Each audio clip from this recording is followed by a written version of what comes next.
I'm Paul Thomas. I'm a professor of education at Furman University in Greenville, South Carolina.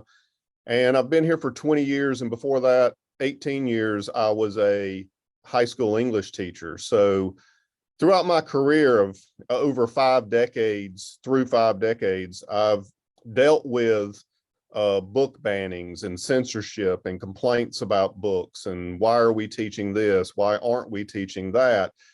So in the last couple of years, actually, since the end of the Trump administration, I've been advocating that we have to have academic freedom. We have to have teachers. When I say we, I mean teachers and students. We have to have access to text. We have to have access to ideas.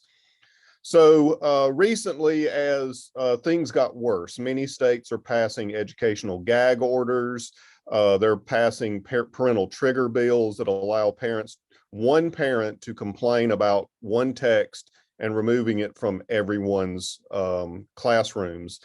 In some states like Texas, they're even removing books from public libraries, anything connected with public funding.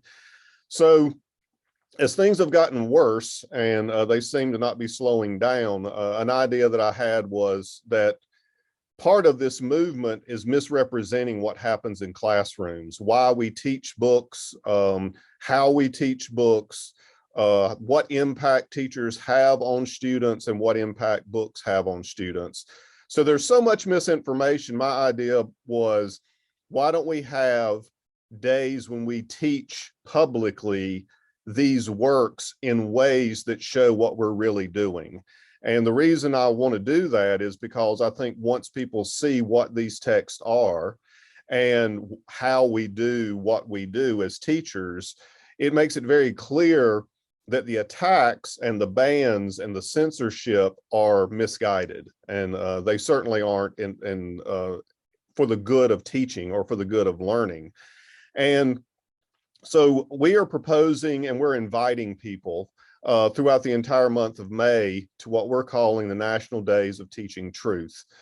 And the idea is that we make public the text and the teaching that we want everyone to have access to. And for me, the starting point of this is Langston Hughes's "Let America Be America Again." And I was brought back to this poem because of the "Make America Great Again" slogan that Trump literally stole from the Reagan administration, and how the message of Langston Hughes about America is quite different. Here is just the first stanza or so of Langston Hughes's poem. Let America be America again.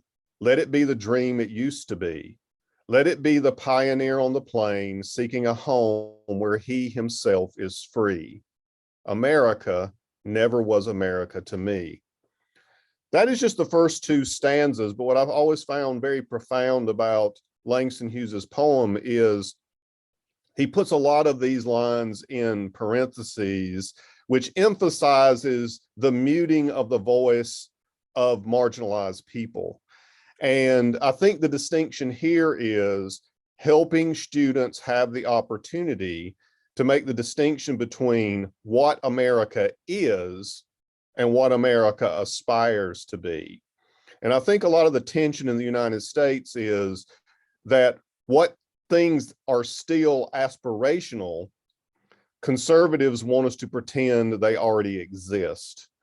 And the problem with pretending that we've already reached our aspirations is that if we do that, there won't be growth, there won't be change, and we will never be the country we claim to be.